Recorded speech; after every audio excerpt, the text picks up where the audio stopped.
Well, didn't think we'd be back here again so soon. So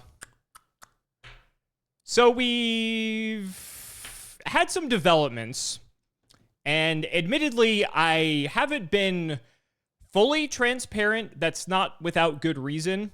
Primarily, we were wanting to wait to get everything sort of sorted out and sort of understand the scope of everything before I talked about anything. So here we are. Yeah. So where do we start here? So for those of you who have not been following the journey of my health as of late, I have several other videos. I'll have them linked down in the description if you want to check those out, because I'm probably not going to cover everything. I'm probably going to only cover what's particularly relevant for this video. So if you want the full context and scope of everything, I would recommend watching those first before you watch this, because otherwise some things might, some questions you might have might be answered in those other videos. So for the most part, everything post-surgery is really good. It's actually been way better than anyone anticipated. If anything, it's actually kind of just surpassed everyone's expectations, which is great. I'm a few, I'm like, what now, like a month, I think, at this point, the time of recording this, since I had my surgery. All of my like abdominal pain and just from like actually getting, cut open and things like that. And everything dealing with like the ostomy bag, like everything is wonderful in that respect, which is, it kind of makes all the rest of this sting a bit more. And we'll get into that a little bit more later, because that was, looking back a few months ago, that was obviously like the biggest concern with everything going on.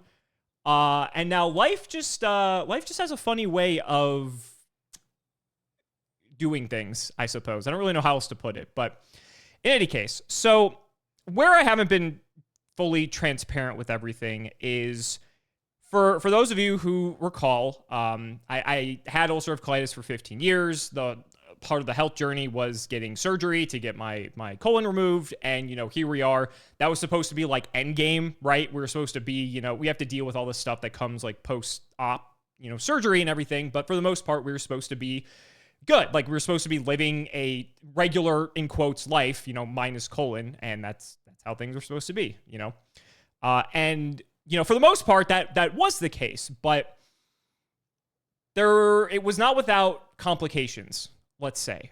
So for those of you who may recall in the other videos, you may have recalled that initially I said that the surgery was supposed to take about like 4 hours or so. And then what ended up happening is that the surgery ended up taking 7.5 hours, as it turns out. So almost double the original time that it was actually supposed to be. You might be wondering why that was the case, and there was a reason for that. So I'm going to preface this by saying this is going to sound way worse than it actually is. So I don't want you to freak out until the end, because like I said, I'm going to throw a lot at you, and it's going to sound really bad, but I promise you by the end of it, I think you will feel more optimistic like I do, and I hope that that's the case. So when they were performing the surgery to remove my large intestine, while she was in there, they discovered that at one of the sites where I was experiencing a lot of pain was actually a malignant mass that has been there for God knows how long. For those of you who don't know, colon cancer grows exceptionally slowly. It is something that does not just immediately appear just out of nowhere. It takes a lot of time for it to get to the point where it's something that is severe. And unfortunately for me, when my surgeons were in there removing my colon, they found that. Now, they had to wait for pathology to get their hands on it and sort of give like a full breakdown and rundown of the report and everything. But while my surgeon was also in there, she noticed that not only did it seem to have permeated the colon wall, it got into my lymph nodes and also the peritoneum. And if you don't know what the peritoneum is, it's sort of like the sheathing that sort of holds all of your organs in place. And it's fascinating hearing my surgeon describe this, because the way she described it, it didn't really look like, it looked rather benign on the peritoneum. She said it almost looked like just a minor infection with the naked eye. And if we weren't dealing with something that could potentially, cause cancer, then she probably wouldn't have thought much of it. But because of the fact that when she was in there and discovered that, that's when she took these several extra hours to basically carve out every single thing that she possibly could to just cut all of this out of me entirely, because she was already in there performing the surgery. She calls this the cancer surgery, and there's arguably two different ways she could have done the surgery. One isn't as invasive, and one is. I told her to do the one that was more so, and thankfully I did, because maybe I wouldn't have had much of a choice anyway if she got in there and saw that it was, from her perspective, as bad as it was. So, by definition, and like I said, it's going to sound worse than it is. I'm going to reiterate that probably a few times. It's going to sound worse than it is, and I will get to why that's not the case when we get there. By definition, I technically have stage 4 colon cancer, but it's not terminal. I'm not like on a clock or anything. There's no time in the round in my near future or anything like that. It's something that can be treated. And because of the whole situation's bizarre, because I talked with Brittany, my wife, about this, and we sort of went through this whole process like in reverse, if you think about it, because if people get a diagnosis like this, it typically isn't like on the heel of a major surgery, right? They might find out about the diagnosis, they might start getting treatment, and then like maybe surgeries in the near future. We sort of did the whole thing backwards, right? Where I wasn't even like going in there with the intent of like discovering this. We were going for something that was like tangentially related, right? It was analogous, like it could have been there, but no one was expecting it. And I think that was like sort of the shock to everyone for the most part, is because for context, and I don't know if I've delved too deeply into this in some of the other videos where I've discussed everything, I'm pretty heavily monitored when it comes to a lot of these things. I get monthly blood work, if not, multiple times a month, right? So I've got that to deal with. I'll get scans pretty intermittently just to check out a lot of my organs to make sure everything is fine. I get yearly colonoscopies, because when you're someone who deals with an irritable bowel disease, that's like what you're supposed to do, even though like that's something you're not supposed to do until you're in like your 50s for the most part. But even now, a bunch of research is coming out saying that, colon cancer is being discovered in people younger and younger. So I think they actually moved the age down to like 40 or something like that. But I basically been getting colonoscopies every year for like God knows how long. And so you might be asking yourself, after I'm explaining this to you, how did no one catch this? Right? Because like I said earlier, it's very slow growing. It doesn't just immediately manifest out of nowhere, right? Well, the interesting thing about colon cancer is the way that it grows, especially in patients who have IBD, irritable bowel disease, excuse me. So how it works is, if you're a regular patient, like let's say you're normal, you don't have like ulcerative colitis, any of this stuff, like you're just a regular person, and they discover colon cancer. When they do scans to like check the area, it typically appears in the shape of a mushroom. So it's a very distinct looking shape that they're looking for. And it's very obvious on a scan that that's what's going on, so they can immediately take action. The problem is when you're like me and you're someone who has ulcerative colitis or any of these other bowel diseases, it actually grows differently. It actually grows flat and almost like parallel to the colon wall. So on scans, it's actually just no different than how inflammation appears. And when it comes to IBDs, these are inflammatory diseases, right? And so as a result, them looking at my scan and seeing my inflamed colon, they kind of don't really think much of it, because they know it's inflamed. Like that's not anything new. And especially when I'm getting repeat scans and that's always what it looks like, to them, it just appears like inflammation. It doesn't actually appear that there's anything else going on. Not to mention, if you look up lists of symptoms of colon cancer specifically, you'll see that a lot of those are completely parallel to the symptoms of dealing with ulcerative colitis or any of these other diseases, like the bleeding and just the whole other host of symptoms. They're almost identical if you put the two lists next to each other side by side.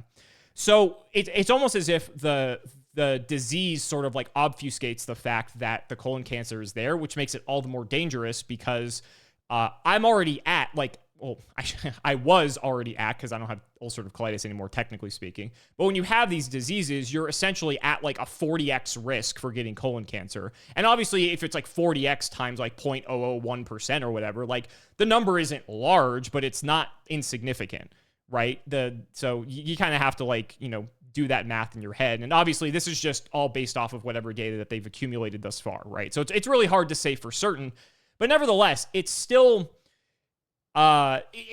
just bizarre that something like this can happen, even though someone like me, who is very diligent in making sure that they're up to date with all their lab work and their scans and everything, and I'm not perfect, but I mean, for the most part, I stick to it, that it's gone years and years just completely undetected, right? And so that's sort of the frustrating part of the whole thing, is that, I said how the colitis, or rather the surgery to remove the colitis or my large intestine, was supposed to be endgame, right? Once we get through that, then I should be able to lead a relatively normal life, all things considered.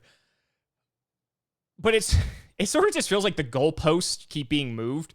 And that's like the story of my life when it comes to my health, where it's like, oh, take this medication and then you'll feel better. And then that doesn't work. And then they're like, okay, take this other medication. And then it just keeps further and further moving away from like when we're actually going to see an improvement in anything. So I think that's like probably the most frustrating part of the whole thing, is that, especially when it came to the surgery specifically, like there's when you do the surgery, like that's kind of it. Like you're kind of almost out of options at that point, and then you don't have to take any of these other drugs and all these other things. So it's like you're supposed to be good to go. And like I said, for all intents and purposes, I am good to go. It's really just the fact that I now have to deal with this after the fact, which in a twisted sort of way is a good thing, because I mean, if I hadn't gone through with the surgery, I mean, who the fuck knows what would have happened? Right? I mean, so in a way, my surgeon basically saved my life, because if no one was thinking that this was going on, and if the small bowel obstruction hadn't occurred that sort of triggered the need to get surgery in the first place, or just finding all of the stricturing in the colon altogether, if none of that had happened, then like, who knows, right? Who knows how much more it would have like metastasized and just continue to spread, essentially, because once it starts getting into other parts of the body is when it just becomes an absolute clusterfuck. So yeah, so by definition, I have stage 4 colon cancer, but it's odd because my oncology team is pretty optimistic, all things considered, because it's weird, because even though by definition that's what I'm classified as, on my scans, there's nothing that's visible anywhere. And obviously, now it's like, oh, how much can you trust the scans, right? Because they didn't pick up the colon cancer before. Sure. But in terms of looking at it on other areas of my body as well, now that they know that it's there and they know to like look for it and such, there's no indication visibly that I even have this cancer anymore, which is kind of weird. The only like best indicator we have at this point, aside from the scans, if something does happen to manifest, are specific blood tests that I need to get that are sort of going to act as like a benchmark. Plus, moving forward, we can sort of see like if those numbers start increasing, then that's not good. But ideally, they're already in a normal range, which is weird. So like typically it would be in like an out of range higher number, and we're trying to get it down. I'm already normal. And so, like, obviously we can get it to go lower because that range is still a bit wide in terms of, like, how low it can go. But so now it's just odd. Like, we're almost doing, like, cleanup duty, if that makes sense. Because my surgeon essentially removed everything out of me. And at least that she was able to see. But, I mean, again, that's why she took, like, an extra 4 hours to do that, right? But on top of it, it's almost like there's nothing there. So a ton of this is just like preventative, or we're just kind of just killing off like the microscopic amounts that are still there. If there was anything else that got into other parts of my lymph nodes or peritoneum or anything else that wasn't visible, because I got multiple follow-up scans to check like for my chest and my like pelvis area, and nothing came up on either of those. So that's good. I mean, that's something that wasn't checked previously, just because we were talking about regions that had nothing to do with this. So, I mean, at least we're not dealing with something like far worse than we may have thought, more so considering the circumstances. But now we're just like on cleanup duty. And so, like, you know, you can see right here, I actually, I have the chemo going right now. It's kind of hard to see, but yeah, you can sort of see it. I've got it just going into me right now as we speak. So I have to get a 6-month treatment regimen of chemo. This is actually my second round that I'm going through right now. It's kind of interesting the way that it works. So I have to go in, and it's about a 4-hour procedure or a treatment, I should say, where they're just putting a bunch of different solutions into me, if you will. It's typically like a combination of 3 different drugs, and then on top of it, they have to give you like a steroid and like an anti-nausea medication and just a bunch of other things. And then they send me home with what you see here, this thing. And that stays and just slow drips into me for about 24 to 36 hours. So then I go back after a couple days, and they actually just disconnect it from me. And then for the next 2 weeks, I'm good to go. You can't really see it, but I have like a little fanny pack that's around my waist that like holds the medication. And it slowly but surely rather, just oozes into me. And you start to see the little plastic bulb just collapse into itself just because of the pressure and how the system works. So that's how the treatment works. In terms of like the symptoms, I'm very grateful because my first round, I was actually I wouldn't say I was totally fine, but I would say compared to like what you might read online or, you know, see for like, because the laundry list of symptoms for chemo is like insane. But for the most part, the only real symptoms I dealt with were there was this like metallic taste in my mouth that lasted for like the first week, and then it went away. It doesn't really like it just it gives things like an off taste. It's not like they're off-putting, but they just taste different. So thankfully that goes away. It's not like the end of the world or anything. It just makes things have, I don't really know how else to describe it because it's such an odd taste. There's nothing really to compare it to. And I've never drank metal. So, but it tastes as if your mouth is coated with something like if you were to like liquefy steel and drink it, that's like the closest comparison I can think to what it tastes like because it's, I don't really know. It's so weird. It's just like a weird sensation. One of the biggest issues that is concerning when it comes to this is like neuropathy type issues. So like being sensitive to cold particularly. And to the point where like you can't even like hold something like this that's, you know, cold naturally, or even open a refrigerator door, or even like if you're outside and it's too cold, then it can have like severe issues with like your nerves. Thankfully, I didn't really have any of that. I can sort of taste it if I drink something cold or eat something cold, but it doesn't really feel painful. It sort of feels like if you get brain freeze or if you eat like a big wad of ice cream and it's like, your throat sort of gets really cold for a few seconds and then it goes away.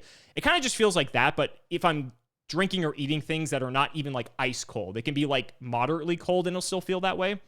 But even then, that typically goes away after about a week or so. But even then, like, it's fine. I kind of like it, to be honest. I sort of run warm naturally. So the fact that it just feels like this cold sensation in my throat and sort of like goes down like the esophagus. So it sort of feels cold as well. Feels kind of good, to be honest. Hopefully it just stays like that and it doesn't get worse. Because again, some people, they'll have to wear like oven mitts to hold something that's cold or to like open a refrigerator door that's like stainless steel or something like that. So it can get particularly bad. And that's like one of the worst, or not one of the worst, but one of the more common side effects that can occur as a result of this. And then there's like all your typical stuff like nausea and stuff like that. I had like very mild nausea in the first run, but it was something that you just take a pill for it and it goes away. So it's like not even that difficult to manage. And that's pretty much it. I mean, you can also just get incredibly fatigued as well, which like I was sort of feeling, but I've just been between all of the stuff dealing with my doctors and filming stuff for you guys and just like life. I was just like particularly exhausted anyway. So I don't know if it was the chemo or just like living or both, to be honest with you. That aside though, I wasn't really experiencing much else, which I'm grateful for. Cause like I said, everyone reacts to these types of things differently, all things considered. And so I guess I'm just particularly lucky. Maybe it's the fact that I'm still young, the fact that I'm relatively healthy. Could be a whole myriad of things, right? But I'm hoping that it sort of just stays the course this way, and this is the only thing I have to deal with. I have heard that as you go through each round, it's sort of like cumulative. So the later rounds can be a lot worse because it's just building up in your system, essentially, which ends up manifesting in more severe symptoms. But I've also read that some people are totally fine the entire time, right? So like that's the thing, you know, if you're dealing with anything, and I'm talking to you as the audience right now, I'm not talking about myself specifically, but if you're dealing with something and you go online to look it up on, you know, Reddit or wherever you like are wanting to get other people's feedback for something that they're dealing with in a similar situation, it's helpful to an extent, but also it's not, because everyone reacts to things differently. And so until you actually experience it for yourself, sure, you can have maybe a degree of preparation for what to expect, right? But you might read a horror story about your particular treatment for whatever your ailment might be and then you go through that treatment and then you're totally fine. And then you were in your head about it the whole time for nothing. And you were making yourself anxious for no reason. And so, you know, if you're watching this and you're dealing with your own stuff and you're, you know, in a similar situation, like just don't get caught up in your head about like worst case scenario. And I think, you know, I sort of fell into that trap when it was going to my surgery and everything. And I think that was sort of, I was very stoic during that time because it just gave me some time to be away from online and just, you know, be with my family and just sort of just feel how my body's reacting to everything. I think that was like one of the coolest experiences post-surgery was that, yes, I was sore and, you know, like in pain to an extent, but it was cool to sort of just like be present and not think about like what the worst case scenario is, what the best case scenario is, whatever, and just sort of be present and just feel out how things are working. Like in the instance of like, you know, with the ostomy bag with the stoma, right? Just being able to like experience like what's going on with the body and really being in tune with that. I really think there's a lot of value to that. And at the same time, from a mental perspective, it just helps you understand your body. Because at the end of the day, your body's the only one that matters. And you can read all you want, but it's not going to matter until you actually go through it yourself. So, that's like the short of it. So I have my oncologist team here. I have my oncologist team in Cali. And I even went and sought more opinions at MD Anderson out in Houston, Texas, which is supposed to be one of the best cancer treatment facilities in the country. Thankfully, I have exceptionally good insurance that they are actually on my plan. So I didn't have to like go out of network or anything like that. I pay for that in my premiums. But to be fair, I know that that is something I was going to have to possibly deal with in the future. So when I set up my insurance, I made sure that I was covered. I guess that's another lesson here. Make sure you know everything there is to know about your insurance plan, because when shit like this comes up, you do not want to, especially if you're in America, have to be footing the bill, because I cannot imagine. I've already seen one of the bills come in for my surgery, and that was one of them. So thankfully, insurance is what it is, and it's going to be okay on that front. But in any case, so I have basically 3 different oncologists that are monitoring me at this point, and all 3 of them are in agreement with the plan for what to do. It's just going to be 6 months of this. One thing I forgot to mention is that the hair loss isn't really a thing with this chemo treatment. I know that's probably something a lot of you were wondering, just because we're talking about chemo now. This particular type of chemo, because it's for colon cancer specifically, I guess it doesn't have that as a side effect, which is really interesting. Not that, you know, if I had to go bald, that'd be, you know, good for content, if anything. But no, I think like you might get a bit of hair thinning, if anything. So I've got really thick hair, so I'm not really worried about it in that regard. And even then, I don't fucking care. Like if I had to go bald, so be it. We would have fun with it in our videos, right? So I've got some of the best looking over me. I've got a very supportive network in both my friends, my family, all of you, which I'm still very grateful for. So thank you. And at this point, it's really just about what's next, right? Because it's weird, because I thought that after the surgery, I wasn't going to have to think about things like this anymore. And especially because I felt extremely good about everything post-surgery, aside from knowing about the cancer stuff. But that was at a point where we hadn't gotten the pathology report back. I hadn't spoken with oncologists. We didn't have a plan formulated at that point. But I thought I was going to be in a position where I wouldn't have to worry about sort of like the future of the channel and like, you know, how everything's going to be with content creation and different things like that. And so I remember, like, so at the time of recording, like this weekend, we have YCS Vegas, and so we got Joseph and Gage coming into town, and I told them, like, hey, this is going on. I don't know how I'm going to. This is before I started my first chemo treatment. I told them, I don't know how I'm going to feel. I'm still down to do this, but like, asterisk, right? Like, if I'm feeling like shit, like I'm out, and they were totally cool with that, right? And then, just with any plans, right? At this point, it's a matter of being flexible, if anything, because I don't know what's going to happen. And so I could sit here and spiral day after day wondering, like, oh, is the next day going to be worse? Is it going to be better? Blah, blah, blah. But for the most part, things have been good. And so I don't see any reason why that would change anytime soon. So instead of just spiraling and just, worrying about what's going to happen next, we go day by day. And if something comes up, we just adapt. And so I think that's just the mindset I'm going with when it comes to content creation in 2025, because I'm stuck with this for the next 6 months. I have to get the treatments every 2 weeks. And so that'll be 12 rounds. So 6 months in total. After that's all done, so we're looking at August, I'm pretty sure, if the math is the way that it should be. August comes around, I get a bunch of follow-up scans, I get a bunch of follow-up lab work, which I still have to get periodically throughout the entire time anyway, but this is more definitive because we're looking at like the real benchmarkers, if anything. Then we go in for another surgery, which is independent of the 2 additional surgeries I'm supposed to get when it comes to what we were getting the surgery for in the first place. So this surgery is meant to go in and just sort of look around and see if anything else looks out of whack. Because obviously, scans can only tell us so much. And if we've learned anything from this experience, we know that that is the case. So the best thing you can do is actually see it with your naked eye. And so the plan is my surgeon who performed the first surgery, once we're out of the round of chemo, so like probably like, maybe September or October, I don't know the timelines yet because we're not even that far out, she's going to go back in and she's going to just take a look around and see if everything else still looks good. And then if that's the case, they're throwing around the figure that there's a 60% chance that I will never need chemo again. And this is something that I can sort of just put behind me and turn the page to the next chapter of the CMO lore. And that would be great. That would be the best case scenario for this, right? I think the worrisome part comes 6 months goes by and there isn't any sort of like improvement or anything, which is, again, weird because we're dealing with like microscopic amounts and it's almost like more preventative than anything. But in any case, worst case scenario is 6 months pass and things either are like the same or they get worse for some reason. And then we're sort of in a weird scenario where it's like, I may just need chemo indefinitely, or, then we start getting to like other more dire situations, but we're not going to talk about those because those are irrelevant, right? Especially because we don't know. We don't know. And we're Yu-Gi-Oh players. We like our math. I mean, if the doctors are saying 60%, that's greater than 50. It rounds up to 100 in my mind. So I'm fine. I'm looking at this as I just have to pretty much put things on pause to a degree for 6 months.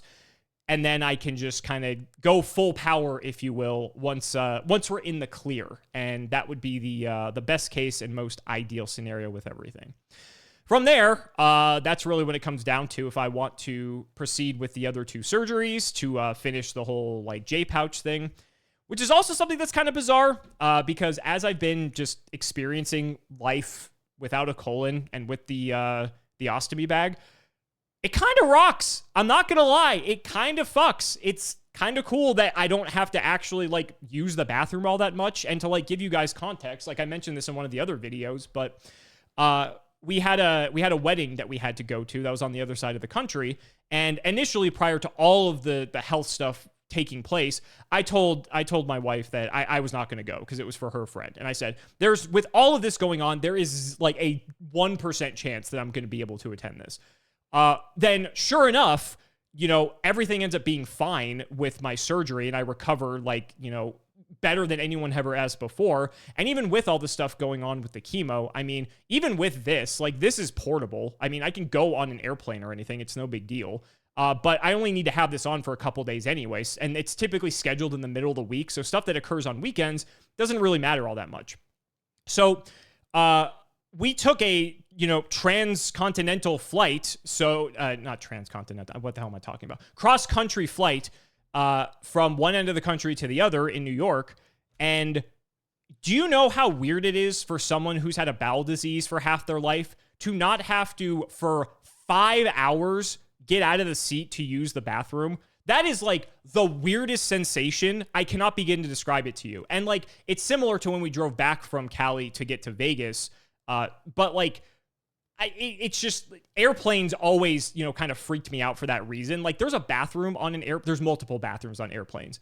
But the fact that there's, a couple hundred people on a flight and there's only, 2 bathrooms, maybe 3 if you're lucky sometimes, you do the math and there's a pretty high likelihood that the bathrooms are like always going to be taken. Not to mention that, depending on where you sit, you kind of like have that bathroom assigned to you, right? Like no one wants to, if you're near the front, walk all the way to the back or vice versa, unless it's open, which obviously you can do.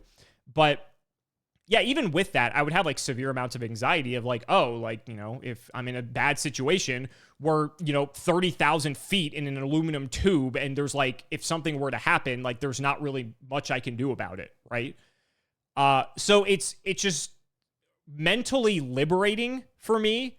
And because it's like, and I'm not really trying to be hyperbolic here. It is like a sort of like post-traumatic stress that I've been dealing with most of my life, where I'm always constantly on alarm, like looking like where the nearest bathroom is, and then like where the next one is after that in case that first one is too crowded, and so on and so on. So it's like that, and always having to be like hyper vigilant and on alert.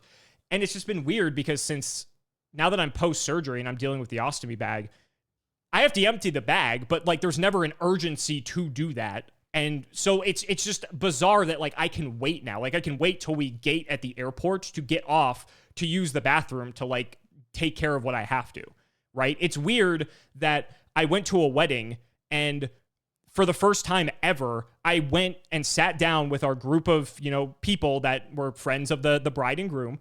And I was able to, for 4 hours, sit there, not have to go use the bathroom and eat literally every single thing that was put in front of me. I just like, I can't describe like how insane that is for someone who's had to deal with this, and it was stuff that I would never eat prior to having the surgery. Or if I did, I would just feel like absolute garbage for the rest of the night. And even if I did, and if I ate it, then I'd just be in the bathroom like every hour, essentially, because it would just not agree with me, because nothing really agrees with you when your intestine is, forever inflamed. Right. So it's been so liberating, like I said, mentally. Physically as well, don't get me wrong, but like more mentally than anything, that I can put myself in all of these scenarios that before would just have me so on edge because like I wouldn't know like the situation I'm getting myself into. Like I have like a mental GPS of every fucking bathroom in Vegas that, I know of, for the hundreds that I can think of, because I needed to know rather at all times where there was a bathroom in case I needed one, right? But now that like is a non-issue. And the thing is, getting the 2 follow-up surgeries, where I'm going with this, is that yes, like everything with the ostomy bag would be like removed, the stoma will get sewn up, and then like I'm reattached and have like a normal system. Even then, people still have like IBD type symptoms, like that urgency to use your restroom and like all these other things. And again, that's not something that everyone deals with. It's from person to person. So it's like a list of pros and cons at this point, is just to even why I want to proceed with the other 2 surgeries. And, I don't know, like, do I really want to go back to that? I guess is the question. I don't know. I guess we'll just have to see. Thankfully I have 6 fucking months to figure it out, because I have to deal with the fucking chemo first. Oh man. Life's entertaining. That's for sure.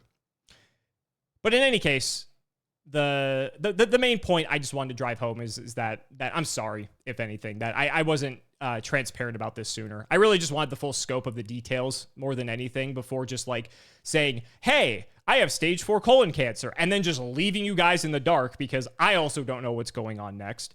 I figured all the context surrounding it would be pretty important. There's plenty of instances from all of my oncologists who they've dealt with people that were actually much older than me, even, which makes me feel even better, because if they're older, that means they had a lot. It was less likely that they were going to, be okay at the end of all this. But there's several examples that they're able to cite of people who are in a near similar situation to me that went through the first round and then they never had to deal with it again. And these are people that we're talking about in their like 50s and 60s, right? And I'm in my early 30s. So I do have my youth and my health on my side. And so it's, all things considered, I guess it's better it happened now than later because, later, who knows, right? You don't know how much weaker your body is as a result.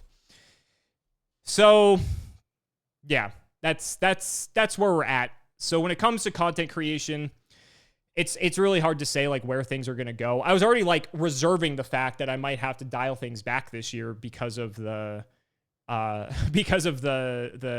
colectomy surgery. But now it's like I'm having to, reserve how much content I'm creating for a completely different reason entirely that we had no idea that we were going to have to deal with, which is frustrating. I'm not going to lie.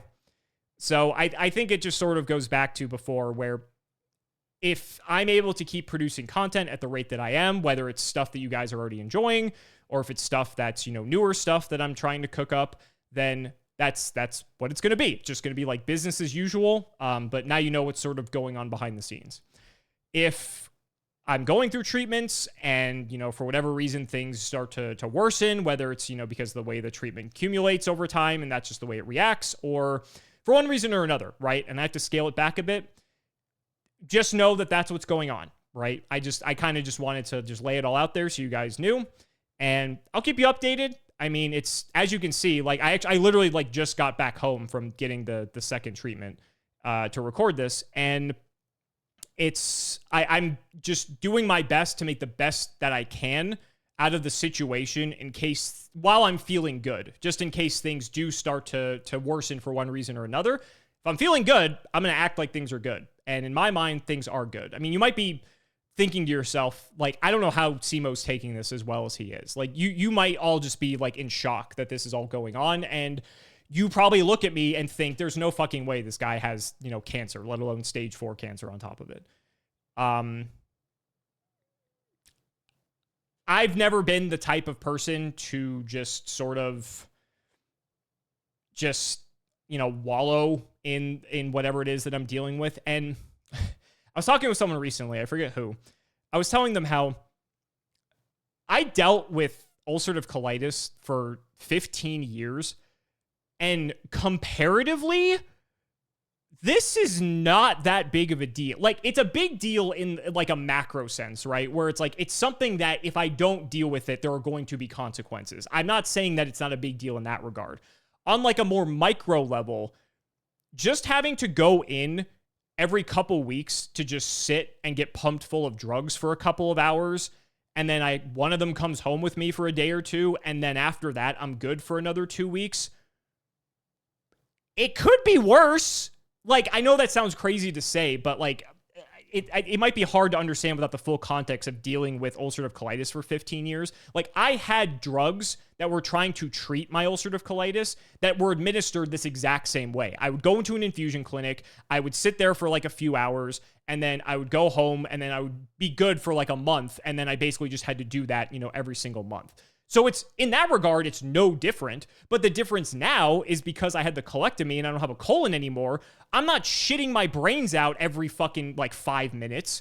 And I don't feel all the symptoms of dealing with a dying organ festering inside of me, right? Now, so I'm not like shitting my brains out anymore. I don't have anemia anymore because like with all the shitting, there would be like blood from the inflammation and that would cause me to get anemic. And because there was no way to like stop that because the inflammation was so untamed. So I was like anemic, which is why I always looked pale as a ghoul. Like I can eat stuff and I just like feel like my body doesn't hate me for eating like the most basic of sustenance. There's the mental relief that I explained earlier. Like I can keep going, right? Like there's so many other things I dealt with dealing with the UC that comparatively, like, this isn't that bad. I think for a lot of people, it might be their first rodeo, right? Where if this is something that they discover and they're like relatively good, all things considered, maybe had to deal with some minor health issues throughout their life. If this is like your first big health issue that you're dealing with, I can understand the gravity that must weigh on you, for sure. I think I've just dealt with so much shit up until this point, both figuratively and literally, that to me, it's kind of just like whatever. And again, like it sounds crazy to people who may not like understand the full extent of it. And for those of you in the comments who do deal with like these diseases, feel free to elaborate for people to validate what I'm saying, because I think without like really understanding the full context, that could sound really odd. But like people, it's funny. I was telling Brittany, I feel like people are reacting to this worse than I reacted to this initially. Because once I had the full scope of everything, like, you know, consulting with the oncologist and just kind of getting our plan together and everything, in the back of my mind, I sort of asked myself, that's it? Like, again, it's not ideal, sure, but, you know, it could be worse. It could be worse. I'm still able to make content for you guys. I'm still able to hang out with friends. I'm still able to, like, live. You know, like, I can fly, I can go, granted, I need to still be able to go to my treatments and my doctor's appointments and things, but aside from just being a minor inconvenience, both time-wise and, you know, maybe symptomatically, depending on the way things play out, I'm good. I'm good. And so that's why I wanted to really preface this, you know, early on, that this is going to sound way worse than it actually is, because it's serious, yes, but in the grand scheme of things are good. Like, I told Brittany when I came out of when I started like really coming to after the surgery, just like the colors and everything were more vibrant, like the sun was shining brighter, like everything in life is just so much more colorful now that my colon is no longer in me. And so I don't know if I'm still riding the high of that like honeymoon phase, like post-surgery, or if this is just how life is going to be for the foreseeable future. But I just don't know at this point. It's just, I just feel like so determined and motivated to be, that I'm excited to live life without having to like feel suffering for, you know, like the past half of my life. I think everything else at this point is just like I've got the blinders on, man. Like, I'm just like so dead focused on like what's next that I'm just doing everything I can to just not even, to me, it's like the most minor of inconveniences. It doesn't even feel like I'm going through chemo. And maybe my mindset is just that, you know, steadfast, that I'm locked in. And maybe that's the key to it, right? Maybe at the end of the day, it's the game of just being as positive as possible, just setting the eyes on the prize. And that's how we come out of this, and we're just as invincible as we were before, right? I saw you guys like doing the Rock Lee meme with the weights, with the intestine stuff. So now we're gonna have to change that to like no intestine, and like, you know, it's gonna be like ulcerative colitis and cancer for like the other one now, because we've got that to deal with. But similarly to the other videos, I really just wanted to share this experience with you all, just so if you or anyone you know is dealing with something similar, which now we have more things to talk about, I just want to let you know that, you know, if this manifests for you in a certain way, that it can be okay on the at the end of it all. Like, yes, it sucks that, you know, we thought we were kind of done with it all, but it's all going to be okay. It's all going to be okay. I keep saying that, I keep reiterating it, and that's because everything is okay. You know, if things come up, we deal with them as they arise, but for now, things are good. Things are good. So, sorry for another extremely long medical video. I know this is not something I was planning on doing very frequently, but obviously circumstances arose to change that plan. And I think for now, unless something comes up, we're probably not going to have another one of these for quite some time. And if you guys are, you know, ever curious, you know, feel free to reach out, and I'll keep you updated as best I can. But for now, that's the way things are. I am feeling wonderful. I'm feeling amazing. You guys have no idea. If you guys see me in person, if you're watching this prior to YCS Vegas, or even after the fact, if you see me at another event that I end up traveling to, because I'm still kind of limiting travel to a degree. Don't want to go too crazy with it. But it's in Vegas, so, you know, it's pretty easy to go. If you see me around, you know, just say hi, and you can always just check in to see how I'm doing. And maybe you'll notice the difference as well. I don't know how it comes across in the video, comparatively speaking, but things are good. Things are great. So thanks again for spending your time to just learn about my bizarre health history. I'm pretty sure they're going to put me in a fucking textbook at some point, because when I was actually in the hospital, I had a bunch of med students that kept coming in to check on me, like independent of all the rest of my doctors, because I'm such a bizarre case. You guys know for one reason or another, but from a health perspective at this time. And yeah, I don't know. If anything, if people can learn from this experience in some way or another, maybe that'll be beneficial for the furthering of trying to completely eradicate both ulcerative colitis and now colon cancer. So thank you guys, as always, for all the support, and we'll see you next time.